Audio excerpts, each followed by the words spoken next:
Welcome to Sparks of History, where Jewish history and world history meet. We are very honored and pleased to have with us today Dr. Rafael Medoff. Dr. Medoff received his PhD from Yeshiva University and has taught at numerous colleges and universities throughout the United States. Dr. Medoff is the founding director of the David S. Wyman Institute for Holocaust Studies, based in the nation's capital, Washington, D.C. The Institute focuses on America's response to Nazism and the Holocaust. Dr. Medoff has authored more than 20 books about the Holocaust, Zionism, and American Jewish history, including but not limited to The Deafening Silence, American Jewish Leaders in the Holocaust, Zionism and the Arabs, An American Jewish Dilemma, A Race Against Death, Peter Bergson, America and the Holocaust, Militant Zionism in America, the Koch Papers, My Fight Against Anti-Semitism with Mayor Koch of New York City, The Jews Should Keep Quiet, Franklin Roosevelt, Rabbi Stephen S. Wise and the Holocaust, and as we mentioned, much, much more. Dr. Medoff, thank you so much for joining us today. We appreciate it very much. Thank you for inviting me. We're obviously in America, at least in the midst of what will probably go down as another extremely contentious political race and election in America. And we're not really talking about politics on this podcast, but maybe the history of politics more than politics itself. The Jewish vote in the United States. When did the Jewish vote become significant in American history? Well, let's consider the Jewish vote in this context. There is the actual Jewish vote, the actual number of Jews who vote in particular elections, and then there is the perception of the Jewish vote. And sometimes that has been even more important than the actual numbers. Candidates for office have to assess how they think voters will respond to particular positions they take. They don't know for sure how Jews will vote in any given circumstance, but the concern, the perception that Jews might strongly support a candidate or strongly oppose a candidate because of a particular position has often been as important as the actual numbers. In sheer numbers, of course, American Jewry is a relatively small ethnic group in the United States, less than 3% of the national population. However, Jews tend to vote in larger numbers proportionally than other ethnic groups. They also register to vote in larger numbers. So the actual Jewish vote can be more significant by virtue of the fact that Jews tend to be very committed, more likely to participate, not just in presidential elections, but also in other races. And when did this all start? Like when did someone figure out, well, there's possibly this Jewish vote out there, and we need to take a look at it? The 1920s, really. And that's because the bulk of American Jews arrived as immigrants from Eastern Europe in the late 1800s and early 1900s. After a certain number of years required to become citizens and thereby gain full voting rights, the Jewish vote as such began to be significant in the mid and late 1920s. Now, that is also the point at which most Jews began voting for the Democratic Party. The first election in which a majority of Jews voted for the Democratic presidential nominee was 1928. That year, the Democratic nominee was Al Smith, the governor of New York. Now, that's an interesting election for another reason. Al Smith was the first Catholic to be nominated for the presidency. And that may have played a role in influencing American Jews to vote for him. Smith got about 67% of the Jewish vote in 1928. It's likely that many Jews saw in him kind of a bellwether. In other words, if a if a candidate from another ethnic minority, Catholics who themselves faced a religious prejudice in the United States, if the candidate who was likewise ethnic could win, then that would be a positive indication for American Jews as well, that American society was becoming more accepting of religious minorities. Smith, of course, lost in 1928 to the Republican Herbert Hoover. But that was the beginning of what would be a very long trend of majorities of American Jews voting for the Democratic presidential nominee. It did not, the first exception after 1928 was 1980. So it was not until 1980 Ronald Reagan that the Democratic nominee, who that year was President Jimmy Carter, did not receive a majority of the Jewish vote. And why is it since 1928 that American Jewry has become monolithic supporters of the Democratic Party, and excluding 1980, or why in 1980 was there a shift? So how has it evolved since 1928? Well, monolithic is too broad a term here, because the Jewish majorities for Democratic presidential nominees has varied. It hit its peak during the Roosevelt years, when about 90% of American Jews voted for Franklin Roosevelt in his 4 elections. However, since then, the numbers have fluctuated. They were also at about 90% in the race of 1964, President Johnson versus the Republican Senator Barry Goldwater. But there have been other elections in which the Jewish vote for the Democrat dipped under 70%. Now, that may not seem like a very big difference, but in an extremely close election, it actually can be decisive. The most famous example would be the year 2000, when the race between George W. Bush and Al Gore was so close that it came down to just a few hundred votes in Florida. So there, it could be argued that had the Jewish vote shifted a little further away from Bush and to Gore, Gore got the majority of Jewish votes, but if he had an even larger percentage, he would have won Florida. And had Gore won Florida, he would have been elected president. So we're looking at a political circumstances where in close elections, and lately we've had a number of very close presidential elections, the Jewish vote, even in a single state, could prove critically important. These days, the states that are the most hotly contested happen to have significant Jewish populations. I mentioned Florida. Another is Pennsylvania, Arizona, Nevada. All of these states, which are considered toss-up states this year and have been toss-up states also in other recent presidential elections, have enough Jewish voters that a significant tilt one way or the other could determine the outcome of the race.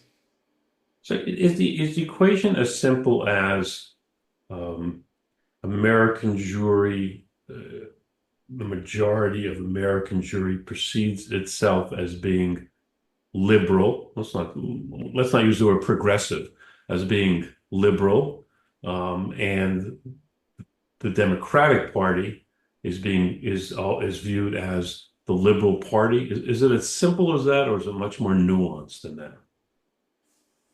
I am of the view that there is a significant psychological factor involved in the presidential voting choices of many American Jews, and that it does not come down to easily definable categories like liberal and conservative, but has more to do with the perception among American Jews as to which camp, which party, which side is more accepting of ethnic minorities, which is more tolerant, and therefore more likely to create an environment in the United States that's comfortable for American Jews. Now, in the 1920s, when the first big Jewish shift to the Democrats began, most Jews were either immigrants or children of immigrants, and they were just finding their way in American society. The Democratic Party in those days was known as the more welcoming and tolerant party. The Republicans, broadly speaking, were seen as anti-immigration, isolationist, and generally more the party of white Anglo-Saxon Protestants. Now, the Democrats had many opponents of immigration as well. So let's not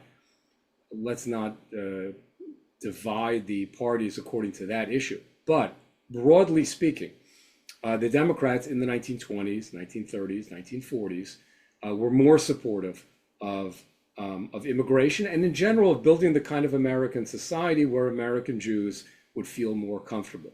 So it wasn't so much a decision based on very specific issues where one party was more liberal and one party was more conservative. Rather, it seems to me that the decisive factor was the perception of which party was more welcoming to the kind of America where Jews would be comfortable.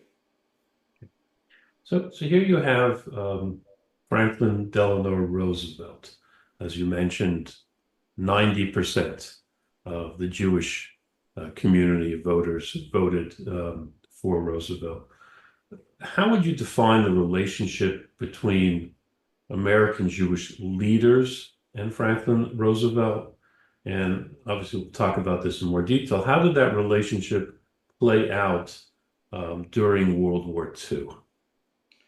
The most prominent leader of the American Jewish community during those years was Rabbi Stephen S. Wise. He was the head of a number of Jewish and Zionist organizations, also the head of his own rabbinical seminary. He was a pulpit rabbi. He was the preeminent spokesman for the Jewish community. And he had a relationship with President Roosevelt that gave him occasional access to the White House, something that other leaders of American Jewish organizations did not enjoy. The fact that Wise was able to occasionally secure a meeting with the president or the president's advisors gave him increased stature in the Jewish community. In effect, the perception that Wise had a close relationship with FDR helped strengthen Wise's own stature within the Jewish community. Unfortunately, access does not always equal influence. And in Rabbi Wise's case, Roosevelt was very good at handling him, so to speak, which is to say that, that on their occasional meetings, the president knew how to flatter Wise, how to make him feel comfortable, how to make Wise feel as if he was being listened to, even though the president did not actually change his positions on the issues that Wise was raising, whether it was the issue of potentially accepting more Jewish refugees from Germany, from Europe into the United States, or the issue of pressing the British to open Palestine to Jewish refugees. These are issues that Wise raised. FDR would smile and nod and speak in generalities, but then not actually alter his policy. Now, from the point of view of the grassroots Jewish community, however, it wasn't so obvious that Roosevelt was not willing to lift a finger to help Jews in Europe. And the reason it wasn't so obvious was twofold. First of all, it was the period of the Great Depression, of massive unemployment and other economic turmoil. American Jews suffered from the impact of the Depression just like everybody else. And President Roosevelt was seen as the champion of the little man, the president who was leading America out of the Depression through the New Deal. So many American Jews strongly supported President Roosevelt on that basis, separate from any Jewish concerns. With specific regard to the question of Jewish refugee immigration from Europe, most American Jews, when they looked at their choice for president, let's say in 1936 or 1940, even if President Roosevelt might seem to have been somewhat disappointing, especially on the immigration issue, the Republican didn't look much better. The Republican Party generally opposed immigration even more stringently than the Democrats. So faced with a choice between Roosevelt and Landon in 36, or Roosevelt and Willkie in 1940, or Roosevelt and Dewey in 1944, the other choice didn't look much better. It's important to note that Rabbi Wise did not communicate to the Jewish community at large the disappointment that he felt privately in Roosevelt's refusal to bend on the issues of immigration or Palestine or rescuing Jewish refugees.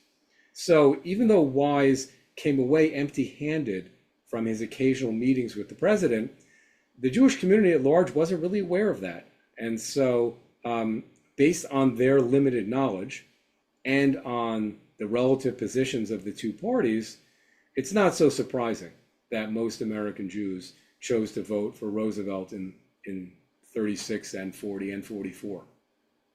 We live in an era where demonstrations, lobbying, AIPAC, a strong ADL, Zionist organizations, all of that stuff. How different was it back then? And what should a leader like Rabbi Stephen Wise have done that he didn't do? It's important to look at Rabbi Wise's record, not just in terms of what we think he should have done, like Monday morning quarterbacks, but rather to look at the choices he faced at the time. Demonstrating, that is, public protests, especially during wartime, were generally frowned upon. American Jews did not take to the streets in those days the way we do today. I noted earlier that most Jews in that generation were either immigrants or children of immigrants, and they were not entirely yet comfortable with their position in American society. So it wasn't an automatic or an instinctive thing to pick up a placard and head out into the streets. In fact, during the entire period of the Holocaust years, during the mass murder years of the 1940s, there was only one rally for rescue of the Jews that was held in the nation's capital. But it was not organized by Rabbi Wise. Wise was a very loyal supporter of President Roosevelt and of the Democratic Party. And he would never have organized any kind of protest in public that would seem to be challenging the president's policies. However, there was a dissident group that arose in the early 1940s, whom we refer to today as the Bergson Group. Its full name was the Emergency Committee to Save the Jewish People of Europe. This was an activist group comparable in some ways to what we today call a PAC, a political action committee. They lobbied in Congress for action to rescue the Jews. They took out full-page newspaper ads, which was something American Jewish organizations did not do in those days. But the Bergson Group sponsored more than 200 full-page newspaper ads in the New York Times and other leading newspapers, calling on the Roosevelt administration to do something to rescue Jews from the Nazis. And in the autumn of 1943, just a few days before Yom Kippur, the Bergson Group organized the One March in Washington, D.C. for rescue. And that was a march by more than 400 Orthodox rabbis through the streets of Washington to the gates of the White House to plead with the president to do something to save some Jews before it was too late. And with whom did they end up meeting, or did they meet with anybody in the White House or in the government? President Roosevelt refused to meet them. A meeting with the president conveys a certain legitimacy, credibility upon the demonstrators and their demands. So the president did not want to give them the opportunity for the spotlight and to be accorded the publicity and attention of a meeting with the president. So he left the White House before the protesters arrived. And therefore, when the leaders of the march came up to the gates of the White House, hoping for just a few minutes of the president's time, they were told that he was unavailable. Now, today, we have access to the president's daily schedules. And so we know what President Roosevelt was doing that afternoon. The rabbis were told that he was too busy to meet with them. But we know from his schedule that, in fact, he was free all afternoon. He was unusually free, considering that it was the middle of World War II.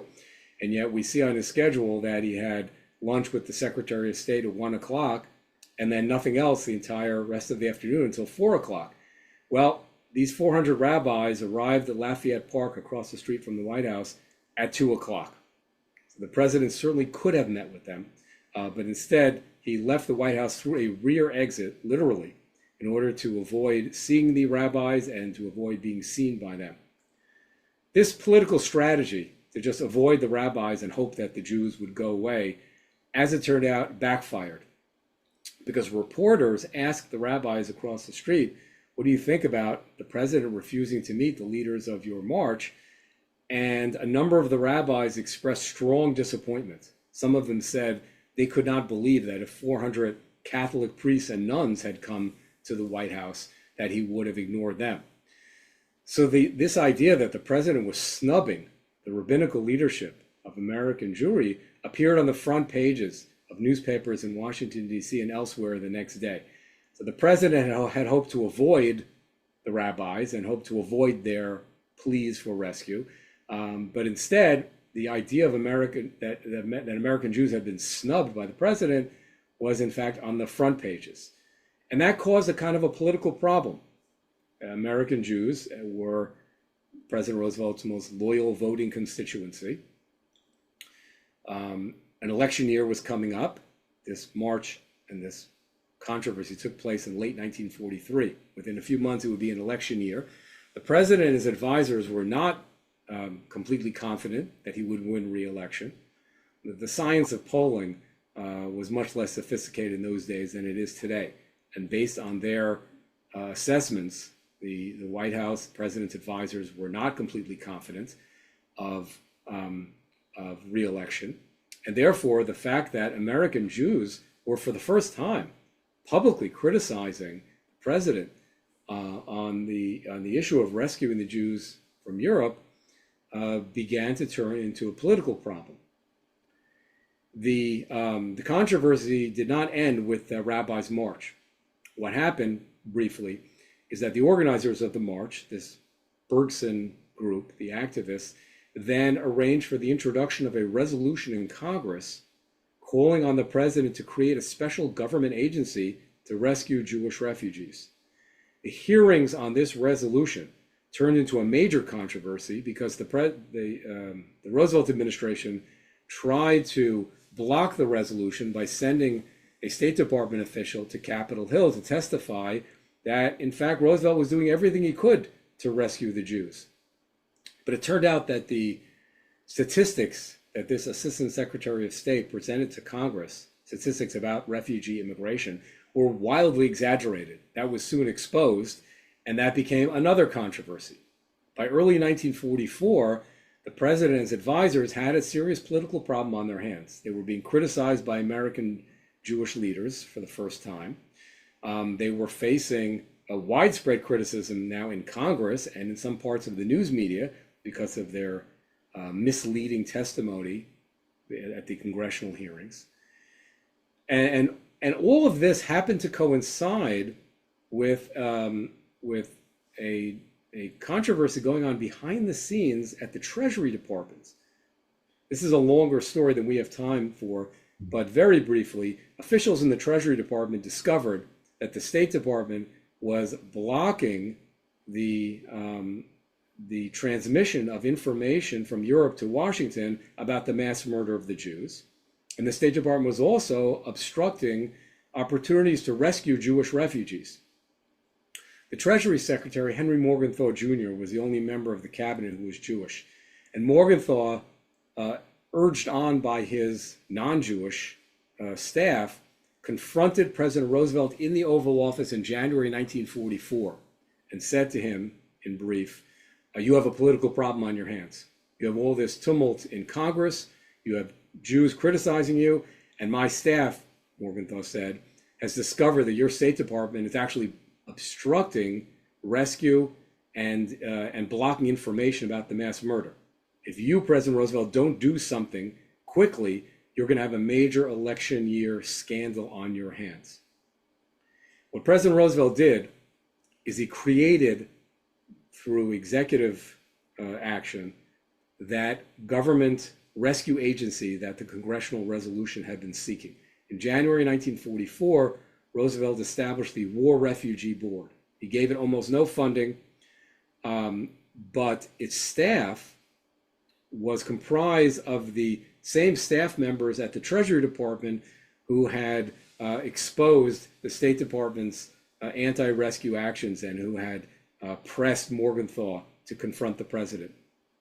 Because of these courageous Treasury Department staff members becoming the heads of the War Refugee Board, in the final 15 months of World War II and the Holocaust, the War Refugee Board undertook extraordinary rescue missions, including, by the way, organizing and financing the entire rescue mission by Raoul Wallenberg in Nazi-occupied Budapest in 1944. Ultimately, the War Refugee Board played an important role in rescuing about 200,000 Jewish refugees in the final months of the war. So the entire episode offers us a lesson, among other things, in the power of the Jewish vote. But here it's the perception of the Jewish vote. Roosevelt and his advisors had to calculate that Jewish votes might turn against Roosevelt in the 1944 election. And if a significant number of Jews turned to the Republican candidate, for example, in New York State, and keep in mind that the expected Republican nominee in 1944 was going to be the very popular governor of New York State, Thomas Dewey. So FDR had to calculate that if Jews in New York, in sufficient numbers, turned to Dewey, the Republicans could win New York. In those days, New York was had by far the largest number of electoral votes, and therefore Roosevelt had what was, I guess, seemed to him the obvious choice was to throw the Jews a bone, to make this gesture of creating the War Refugee Board, in the hope that that would keep Jews on his side in November, and therefore his perception of how Jews might vote, in that case, played a pivotal role in a decision that ultimately helped save a number of Jews from the Holocaust. If we go a few years earlier, America is not yet in the war. There is isolationism, strong isolationism in the United States. And one theory is that Franklin Roosevelt had to slowly lead the country towards a potential war, helping Great Britain, etc., etc. What's the counter argument to the claim that FDR's pursuit of total victory over Nazi Germany was the main issue and everything else was secondary, so that anything that he did for European Jewry and refugees was just totally secondary? Is there what's the counter argument to that? What could FDR have done, and why didn't he do it? Was it anti-Semitism, or was it a variety of reasons? Naturally, the president's priority during a war was victory in the war. Jewish organizations at the time never said to the president, "We want you to save Jews even though it will distract from the war effort or impede America's victory in some way." They never said that. Jewish leaders like Rabbi Wise and Jewish activists like the Bergson group put forward rescue proposals that would not have deviated from the goal of a military victory in any way. For example, America's immigration quotas were almost never filled. In 11 of FDR's 12 years in office, the quota for immigrants from Germany was not filled. In fact, in the majority of those years, it was less than 25% filled. Altogether, there were about 190,000 unused quota places from Germany and later from Axis-occupied countries. That's nearly 200,000 Jews who could have been saved and given refuge in the United States within the existing immigration laws. That certainly would have not compromised the goal of military victory in any way.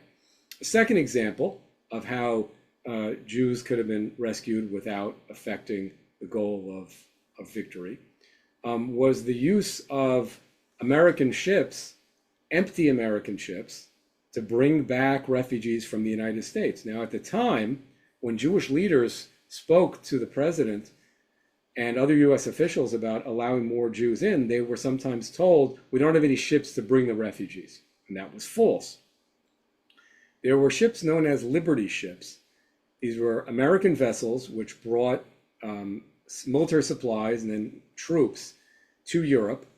They docked in England and unloaded their cargo and then returned to the United States empty. In fact, the fact that they were empty was actually a problem because there was a danger of them capsizing. So they had to be loaded down with ballast, that is, with rubble, which was mostly taken from English cities that had been bombed by the Germans. So you had ships returned to the United States filled with chunks of concrete. And some Jewish leaders said at the time, if you're filling these ships with rubble, why not fill them with Jews who were desperately trying to escape from Nazi persecution? So that's another example of how the Roosevelt administration could have helped the Jews without affecting the goal of victory. And perhaps the most famous example has to do with the refusal of the Roosevelt administration to bomb the railways leading to Auschwitz or to bomb the crematoria and gas chambers themselves. At the time, in 1944, when Jewish organizations, and there were many of them, asked Roosevelt administration officials to strike the railways and bridges leading to the camps over which hundreds of thousands of Jews were being deported, they were told that America can't use its planes for such purposes because it would require diverting them from their military missions to bring them over to hit these sites near the death camps. But that was false. And the reason we know it was false, and even at the time it was known that it was false, is because US planes were bombing part of Auschwitz in the summer and autumn of 1944 at the very time that US officials were claiming they couldn't send planes all the way over to southwestern Poland where Auschwitz was situated. The reason US planes were striking part of Auschwitz is that Auschwitz was a huge facility stretching over many miles, and part of it was an industrial zone where the Germans were manufacturing synthetic oil for the war effort. The workers in these synthetic oil factories were Jewish slave laborers, including, by the way, teenage Elie Wiesel. American military strategists saw those oil factories as a legitimate military target. So American planes were sent to strike those factories, and they did repeatedly throughout 1944. The gas chambers and crematoria were just a few miles away. The railway lines and bridges leading into Auschwitz were just a few miles away. So President Roosevelt could have easily ordered those planes to spend a few minutes dropping a couple of bombs on railways or bridges or in the gas chambers themselves, and that would have interrupted the mass murder process. Let's keep in mind that 1944 was the peak of the Holocaust. And approximately 12,000 Hungarian Jews and others were being gassed every single day. So even a brief interruption of the murder process could have saved lives. Some years ago, my colleagues and I learned that young George McGovern, who in 1972 was the Democratic presidential nominee, and of course was a US Senator from South Dakota for many years, as a young man had been one of those pilots in World War II who had flown over Auschwitz and taken part in those missions bombing the German oil sites. So we flew a camera crew out to South Dakota to interview him for the first time on camera about those experiences. He described how, of course, he and other pilots and crew members had no idea that there were death camps down below. They were just hitting these oil targets a couple of miles away. He said that President Roosevelt was his political idol, but it's important to acknowledge that sometimes even our idols make mistakes. And McGovern said, President Roosevelt had two great moral failings.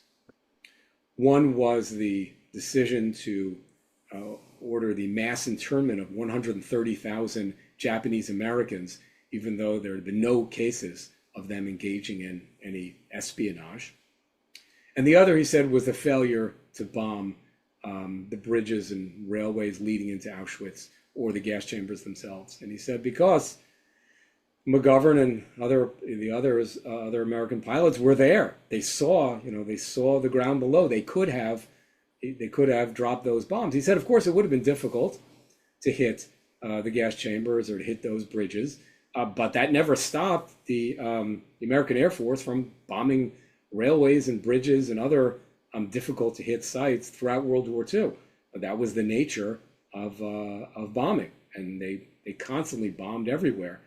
But they chose not to bomb the sites where that would have interrupted the mass murder process. And now you asked you asked the important question of why. Right. Yeah. And the answer has several aspects. Every president's decisions are always a combination: political factors, strategic calculations, and personal factors. There's always a mix of those.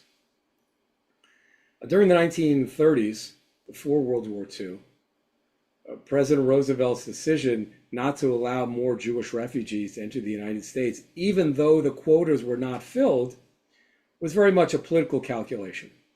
He knew that most Americans were against increased immigration.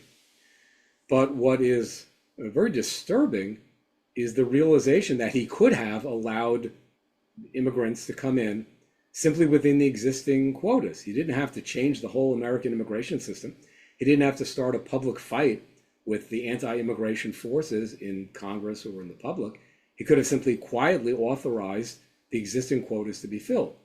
So clearly it was not just a political calculation that opponents of immigration would have been mad at him, because most people would not even have known. And again, it was the existing law. So Roosevelt would not have been doing anything out of the ordinary. So there clearly had to be another factor. When it came to the decision not to use even minimal military resources to help the Jews in Europe, even when it would not have interfered with the war effort, for example, using those empty ships or bombing some of those bridges and railways leading to Auschwitz. It's not that President Roosevelt wanted the Jews to be killed, of course not. But on the other hand, expending any resources to save Jewish refugees would have left the Roosevelt administration with another political problem. It would have had hundreds of thousands potentially of Jewish refugees on its hands. Roosevelt did not want to bring those refugees to America. The British did not want to open the gates of Palestine because of Palestinian Arab rioting. And therefore, saving the Jews was more of a problem than simply ignoring them. And therefore, President Roosevelt and Prime Minister Winston Churchill of the United Kingdom made a very cold-hearted decision, and that was to stand idly by. Now, when we ask about what personal factors might have affected Roosevelt's decision, here we go to the question of his private feelings about Jews. Historians have to be very careful about ascribing motives and analyzing potential prejudice among presidents. But there are several presidents whose feelings about Jews came out in later years. In the case of Richard Nixon, for example, thanks to those famous tapes of his Oval Office meetings, we hear Nixon's anti-Semitic comments in his own voice. In the case of President Truman, some years ago, a private diary of Truman's was discovered at the Truman Presidential Library in Missouri. And there, Truman gave vent to sentiments about Jews that can only be described as anti-Semitic. With regard to Franklin Roosevelt, historians have discovered about 15 statements that he made, always in private, statements made in private conversations, in some cases in cabinet meetings, in other cases in private conversations with political allies. And those allies later wrote down those statements. Roosevelt did not keep a diary. I mentioned that Truman did. And other US government officials in those days sometimes kept diaries just for private purposes, never intending them to be published. Roosevelt's vice president, Henry Wallace, kept a diary. And in one instance, Wallace recorded a very disturbing statement that Roosevelt made about Jews. The statement that Wallace recorded was made in 1943. It was at a private White House lunch for Winston Churchill. And at this point, the people in the conversation were Roosevelt and Churchill and Vice President Wallace. And Wallace thought it was so interesting that he later wrote it down in his diary. In that conversation, Roosevelt and Churchill were discussing what should be done about various problems when the war was over, and they got around to talking about what they called the Jewish problem. And Roosevelt said he thought that the best way to deal with it would be to spread the Jews out thin all over the world, so they wouldn't concentrate too much in any one place and therefore cause problems. What's interesting about that particular remark by Roosevelt is that it's very similar to comments he made in certain other situations in the 30s and 1940s, in which he again spoke a bit about what he thought would be a problem of having too many Jews in a particular area of the country, or about having them in positions where they could influence the economy. He at one point complained about there being too many Jews among the students at Harvard. He was on the board of trustees of Harvard for a number of years. And again, among these 15 comments that historians have discovered, again and again, there is a running theme that there's something about Jews which is inherently undesirable, that they're not fully trustworthy, that they will not become full loyal Americans, and that if they are left to congregate in any particular community, that they will try to become dominant. In one of these comments, Roosevelt complains about what he saw as Jews taking over Poland's economy. So there's a kind of a running theme. Interestingly, Roosevelt had very similar sentiments about Asian Americans. When we asked why did he authorize the mass roundup of 130,000 Japanese Americans, some of the things that Roosevelt said and wrote in the 1920s about Japanese Americans are very similar to what we later discovered he said about Jews, that they're not fully trustworthy, that they shouldn't be allowed to concentrate in any particular area of the country, that there was something about their blood that made them different. He said this about Jews. He said he was proud he didn't have any Jewish blood in his veins. It was in 1939 that Roosevelt said that. And he made similar comments about Asian Americans, that they shouldn't be allowed to intermarry with white Americans, that it would produce what he called unfortunate results. It seems to me that Roosevelt's common sentiments about Asian Americans and about Jewish Americans help explain what would otherwise be very difficult to explain decisions. On the one hand, unjustly interning all the Japanese Americans, which didn't really make any sense since they hadn't been caught spying for Japan, and Roosevelt in general was perceived as a liberal-minded, progressive humanitarian. And in the case of the Jews, refusing to allow more Jewish refugees to come in, even though the quotas were largely unfilled, or not allowing American planes to bomb targets in Europe that would have saved Jewish lives, even though the bombers were right there and were carrying out bombing missions. So when we ask, how is it that Roosevelt could make such decisions, then we can see that there was probably a combination of political strategy and of a personal attitude. He didn't want too many Jews in America. He saw them as problematic. A small number of Jews was acceptable. He had one Jew in his cabinet. He had several Jews among his advisors and speechwriters. But he didn't want too many of them. And that, unfortunately, colored some of his decisions during the Nazi years. Even though he took 90% of the votes, that he was happy to get those votes. Okay. What lessons can be learned from FDR's breach of faith? Have we learned, have American Jewry learned any lessons from it? What should be learned from that? Our generation of American Jewry clearly has learned several important lessons from the years of the abandonment of the Jews. The great struggle for Soviet Jewry protest movement, and the emergence of pro-Israel activism, the creation of AIPAC, the giant rallies for Israel in Washington.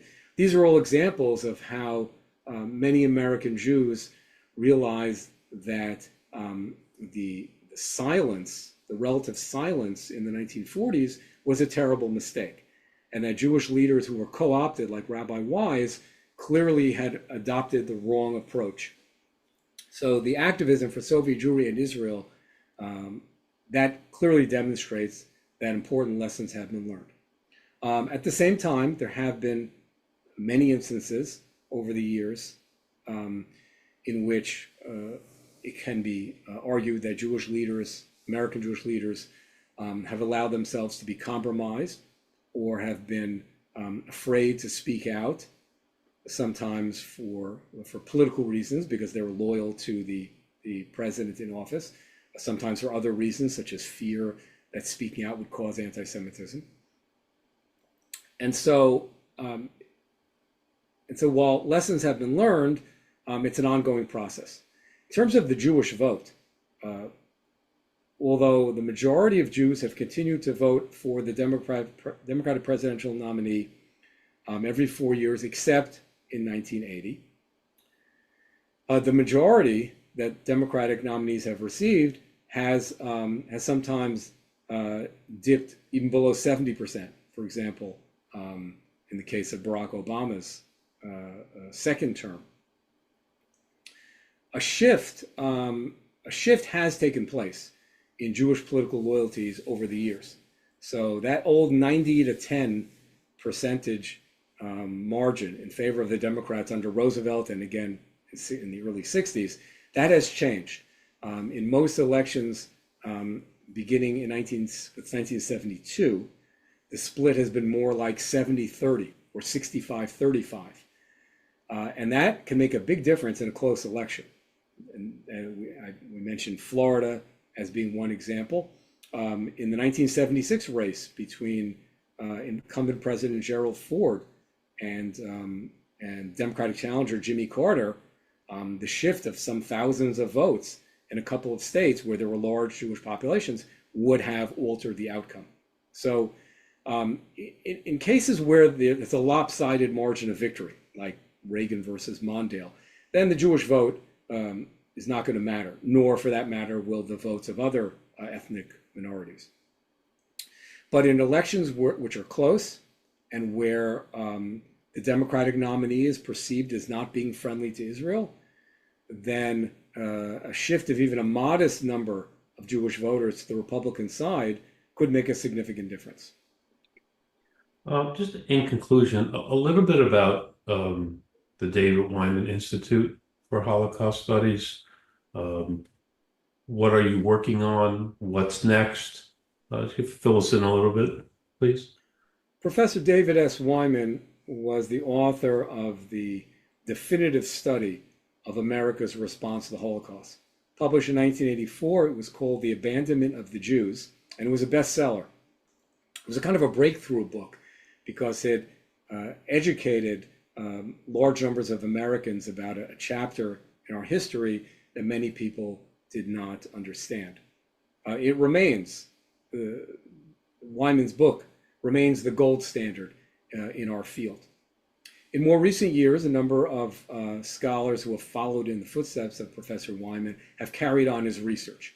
We established the David Wyman Institute for Holocaust Studies in 2003 in order to continue studying how Americans responded to Nazism and the Holocaust. And that means not only the Roosevelt administration, but also American news media, American Jewish community, other American religious and ethnic minorities. There are important lessons to be learned from understanding how Americans responded to the Nazi genocide, because as we know, sadly, the Holocaust was not the last genocide. In recent decades, we have seen genocide in Cambodia, in Darfur. We've seen ethnic cleansing in the Balkans.